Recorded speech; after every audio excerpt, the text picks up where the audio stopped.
To slide जाएंगे, but इस बार थोड़ा जल्दी जाएंगे ताकि हम लास्ट में लीविस के पर्टिकुलर तरीकों के बारे में हम बात कर सके, है ना। तो जैसा कि आप देखेंगे, स्लाइड्स दिख रही है ना आप सभी को। तो जैसा कि आप देखेंगे आपके इधर पे लेफ्ट साइड में कुछ आंकड़े लिखे हुए हैं, राइट साइड में हेल्दी लीवर और इन्फेक्टेड लीवर बताया गया है। एक इमेजिनरी सिचुएशन है या फिर एक इमेजिन करके बताया गया है कि ऐसा हो जाता है। ओके, ऐसे बहुत से फोटोज में दिखा सकता हूँ आपको लीवर की तकलीफ के। लेकिन क्या होता है, जब हम अभी जो लिखा हुआ है उसको छोड़ देते हैं, हम जब एक हेल्दी लीवर को देख रहे हैं, वो फ्रेश है, वो ग्रे शेड पे रहता है या रेडिश ग्रे पे रहता है।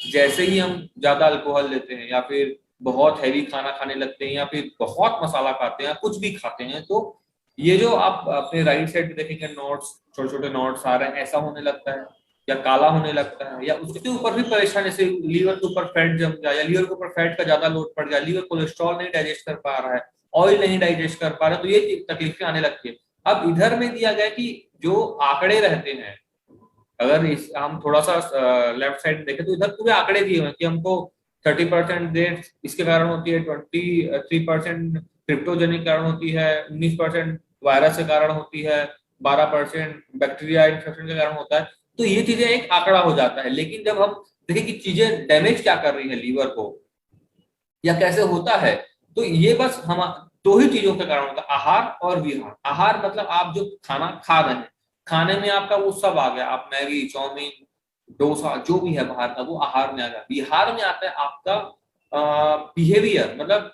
आप ठंडे पानी से रोज नहा रहे हैं, ठंडा पानी पी रहे हैं, या ठंडे पानी में ठंडे हवा में रोज घूम रहे हैं, या एसी में दिन भर सो रहे हैं, दिन भर बैठे हुए हैं, या बहुत ज्यादा एक्सरसाइज कर रहे हैं, बिल्कुल एक्सरसाइज नहीं कर रहे हैं, ये आपका विहार आता है। इन दो चीजों की वजह से ना हमारा डाइजेस्टिव सिस्टम बहुत गड़बड़ जाता है, और वो उसका सबसे बड़ा जो इम्पैक्ट है वो लीवर पे आता है। अब इसमें अल्कोहल बताने की जरूरत नहीं है, या फिर हमको बहुत ज्यादा मसाला बताने की जरूरत नहीं है, ये चीजें डैमेज करती ही हैं, है ना। इसके बाद अगर हम आगे चले, तो इसके लिए हम लोगों ने जो लीवीज निकाला है, वो लीवीज भाई ऐसा नहीं कि सिर्फ लीवर पे काम करेगा, हम लोग लीवर को डिटॉक्स करने के लिए भी निकाला। जैसे लोग डिटॉक्स करते हैं ना, डिटॉक्स एनिमा लेते हैं या डिटॉक्स काढ़े पीते हैं या डिटॉक्स टी पीते हैं, वैसे हमने लीवर को डिटॉक्स, लीवर के जो फंक्शन है उसको क्लियर करने के लिए उन्होंने लीवीज बनाया हुआ है। ये क्या करेगा, ये आपके डाइजेशन को भी इंप्रूव करेगा, आपकी भूख को भी बढ़ाएगा, आपकी जो लीवर के सेल्स की हेल्थ है उसको भी बढ़ाता है। इसमें देखें अब क्या क्या मिला हुआ है, कासनी है, मकोय है, अर्जुन है, रिंगराज है, भुइयांवला है, पुनर्नवा है, गिलोय है, दारू हल्दी है, मूली है, आंवला है, चित्रक है, विडंग है, हरड़ है, पित्त पापड़ा है और शुगर है। तो जो थोड़ा बहुत आयुर्वेद जानते हैं ना, वो ये जानते होंगे कि ये चीजें डायरेक्ट डाइजेशन पे काम करती है। तो मैं हर बार बताता हूँ, इस बार थोड़ा सा अलग अपन जाए। फिर से आप अपने इधर राइट साइड पे देखेंगे, सॉरी राइट साइड पे देखेंगे तो 4 बॉक्स बने हुए हैं। इसमें क्या है, एक में लीवर का मेटाबॉलिज्म हो रहा है, लीवर का मेटाबॉलिज्म हो रहा है, लीवर का मेटाबॉलिज्म, लीवर के जो सेल्स हैं उनका मेटाबॉलिज्म। उसमें मेटाबॉलिज्म मतलब क्या होता है, एनाबॉलिज्म और कैटाबॉलिज्म, मतलब चयापचय, मतलब सेल्स का बनना और सेल्स का टूटना, ये दोनों प्रक्रिया को मिलाकर मेटाबॉलिज्म होता है, अगर अपन नॉर्मल लैंग्वेज में बात करें तो। अब लीवर का मेटाबॉलिज्म को कैसे मेंटेन करेगा, लीवर के अंदर की जो सेल है वो बराबर मात्रा में बनेगी, बराबर मात्रा में बिगड़ी। अगर बहुत जल्दी ज्यादा बिगड़ने लगा, मतलब टूटने लगेगी, तो लीवर आपका कमजोर पड़ जाएगा। बहुत ज्यादा मात्रा में बन रही है, टूट कम रही है, तो फैटी लीवर, लीवर के कैंसर या अदर चीजें, नोड्यूल्स बनना, ये सब चीजें आने लगता है। सेकेंड है हिपेटोप्रोटेक्टिव। इसमें क्या होता है, जैसे हम लाइक अल्कोहल ले रहे हैं या बहुत चीज खा रहे हैं, तो ये चीजों के कारण जो कोलेस्ट्रॉल एक्सेस में बनने लगता है या ब्लड में जो एसिडिटी आती है, उन चीजों का डैमेज न हो सेल्स के ऊपर में, ये काम करता है। तीसरा है एंटीऑक्सीडेंट। मैं हर बार आपको बताता हूँ कि ऑक्सीडेशन प्रोसेस जो होती है हमारी, मैंने एप्पल का उदाहरण दिया है, आंवला का उदाहरण दिया है, आपको आयरन का उदाहरण देता हूँ। तो ये चीजें ऑक्सीडेशन को रोकती है। क्यों? क्योंकि आपके वो फ्री रेडिकल्स को रोक कर रखता है। चौथा है remove toxins and helps to purify blood. तो टॉक्सिन्स कहाँ से आए, भाई मैंने 6 महीने तक अल्कोहल लिया है, अब मेरी बॉडी में कुछ तो बदलाव आएंगे, एसिडिक हो जाएगी मेरी बॉडी। मैं बहुत ज्यादा मसाला खाता हूँ, जैसे लाइक महाराष्ट्र सीजन में बहुत ज्यादा मसाला खाते हैं, या बहुत ज्यादा तेज चीजें खाना पसंद करते हैं, मिर्ची, वो लाल मिर्ची का प्रयोग ज्यादा करते हैं। महाराष्ट्र सीजन में पर्टिकुलर आप बोलेंगे स्प्राउट्स वगैरह का प्रयोग ज्यादा करते हैं। हम साउथ में जाए तो वहाँ रसम वगैरह का प्रयोग ज्यादा होता है, नॉर्थ जाए तो वो बहुत ज्यादा हैवी ऑयल और ऐसा खाते हैं। तो ये चीजें क्या है, पूरी डाइजेस्ट जब नहीं होती है, जैसे अगर हम किसी बैट्समैन की बात करें तो वो अगर 99 में आउट हो गया तो हम कभी ये नहीं बोलेंगे शतक हुआ है, हमेशा बोलते हैं 99 में आउट हुआ है। एग्जैक्टली डाइजेशन में भी ऐसा होता है, जब तक वो कंप्लीट डाइजेशन नहीं होता ना, वो डाइजेस्टिव फूड नहीं है। अगर वो 99% नहीं हुआ है तो वो 1% जो चीज बची हुई है वो टॉक्सिन बनेगी। वो एक 1%, फिर 1%, फिर 1% से करके ना एक इतना बड़ा ऐसा एक उनका सर्कल बन जाता है, और वो चीजें तकलीफ देती है। एकाएक कोई चीज तकलीफ नहीं देती, वो टॉक्सिन्स को हटाने का काम करेगा। एज वेल एज ब्लड में जो गंदगी बनी हुई है वो प्यूरिफाई करता है।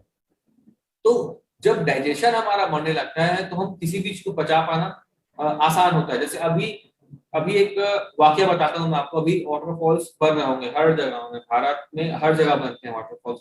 आप कभी भी वाटरफॉल में जो लोग नहाने का शौक रखते हैं ना, उसका एक गिलास पानी पी के देखना, आपको लूज मोशन लग जाएंगे, क्योंकि वो हैवी मिनरल वाला रहता है।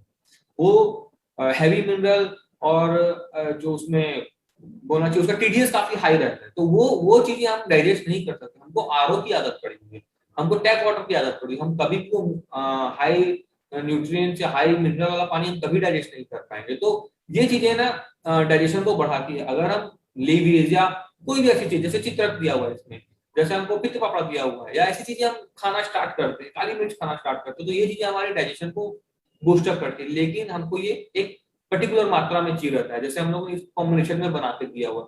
जब भी आप ऐसी चीजें खाते हैं तो आपका जो लीवर है या आपका जो डाइजेशन है वो इंप्रूव होने लगता है। तो आप ये जो चीजें है ना वो पचा जाते हैं। जैसे नूडल्स खाते हैं या मैगी खाते हैं, उसको पूरा डिटॉक्सिफाई होने में, उस प्रोसेस के बाद में, खाने वाली प्रोसेस के बाद में पूरे टॉक्सिन्स को बाहर निकालने में 6 से 7 दिन का समय लगता है बॉडी को, जब आप मैदा खाने लगते हैं तो ये चीजें फिर जब हम हमारा डाइजेशन अच्छा रहता है तो हम इन चीजों को 2-3 दिन में एक्सप्लोर कर जाते हैं, है ना। तो ये चीजें हमको ध्यान देनी है। इसके बाद है कि हम इंडिकेशंस क्या दे रहे हैं लीवर के। तो इसमें लीवर के किसी भी परेशानी में आप दे सकते हैं, चाहे वो अल्कोहलिक लीवर हो, चाहे वो फैटी लीवर हो, चाहे भूख नहीं लग रही है, या जो भी कंडीशन है उसमें आप दे सकते हैं।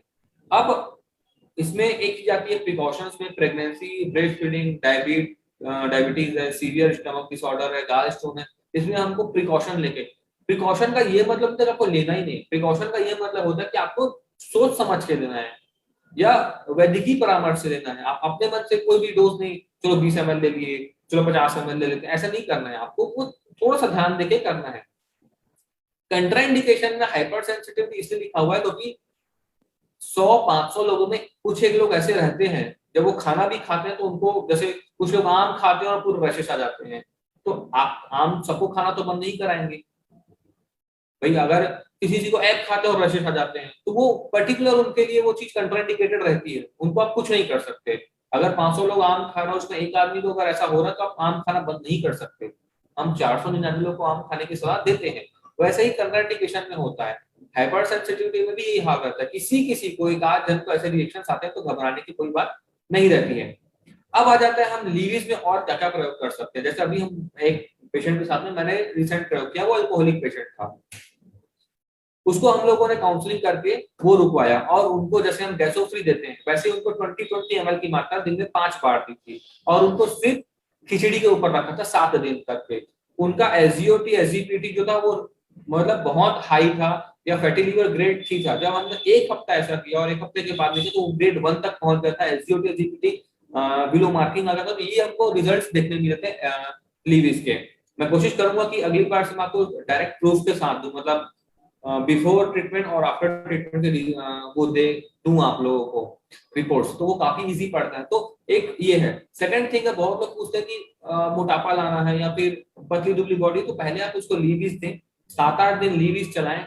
उस बाद लीवीज के साथ में रिच बेरी स्टार्ट करें, मतलब 20 ml रिच बेरी आप उनके बॉडी के हिसाब से 2 बार या 3 बार दें, खाने के पहले दें, आधा घंटा पहले दें, क्योंकि भूख को पूरा उठने दें, उसके बाद खाना खाने को दें। और उसके बाद में 7-8 दिन में जब उनका लगे ना कि आपको उनको अच्छा भूख लग रही है, डाइजेशन अच्छा है, उसके बाद में आप उनको रिच बेरीज के साथ में दें।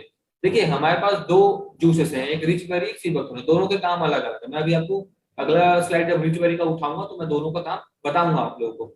थर्ड थिंग है, जब हम पैरालिसिस का पेशेंट का देखते हैं या गाउट का पेशेंट है, या कोई फाइब्राइड का पेशेंट है, या कैंसर पेशेंट है, या कोई ऐसी बड़ी बीमारी जो सालों से चल जा रही है, जैसे 10 साल से अस्थमा है या श्वास का रोग है, उसमें भी हम लीव देंगे। क्यों? क्योंकि बाय डिफॉल्ट इन लोग इतनी दवाई खा चुके रहते हैं, इनका ऑलरेडी ब्लड इम्प्यूरिफाई रहता है, हमको प्यूरिफाई करना होता है, इम्प्योर ब्लड रहता है, और टॉक्सिन्स ज्यादा रहते हैं। या बोलना चाहिए कि वो ऐसी, भाई एलोपैथी खाता है, होम्योपैथी खाता है, आयुर्वेद भी खा ही रहा होता है, कुछ ना कुछ ले ही रहा होता है, वो घरेलू उपचार कर रहा होता है। तो ये चीजें, इन चीजों के टॉक्सिन्स को बाहर निकालने के लिए ना हमको लीवर की जरूरत पड़ती है। अब मैं इन चीजों को टॉक्सिन्स क्यों बोल रहा हूँ? क्योंकि कई बार क्या होता है, लोग यूट्यूब देख लेते हैं, व्हाट्सएप में जो आते हैं उनको करके, वो प्रॉपर एक बोलना चाहिए जो डोज रहती है या प्रॉपर रिक्वायरमेंट के हिसाब से ना वो काम नहीं करता है। आप चित्रक को अगर बहुत ज्यादा ले लेंगे तो छाती में जलन हो जाएगी। हम लीविज को एक साथ 50 ml भी दे सकते हैं सीबा, लेकिन हम 20-20 ml दे रहे हैं। क्यों? क्योंकि इसमें चित्रक डला हुआ है, विडंग डला हुआ है, ऐसी चीजें हैं जो काफी तेज है, उनको इतनी बड़ी मात्रा में नहीं लिया जा सकता। इसलिए क्या होता है, हमको टॉक्सिन्स को बाहर करना ही होता है जब भी बड़ी बीमारी है, पैरालिसिस है, फाइब्रॉइड है, कैंसर है, पॉलीसिस्ट ओवरियन डिजीज है, या कहीं और सिस्ट है, लाइपोमा, ऐसी चीजों में आप इसका फ्रीली यूज कर सकते हैं। इनके इंडिकेशन मैंने बता दिए। डोसेज में है 10 ml 20 ml तक हम दे सकते हैं, दिन में 2 बार या 3 बार।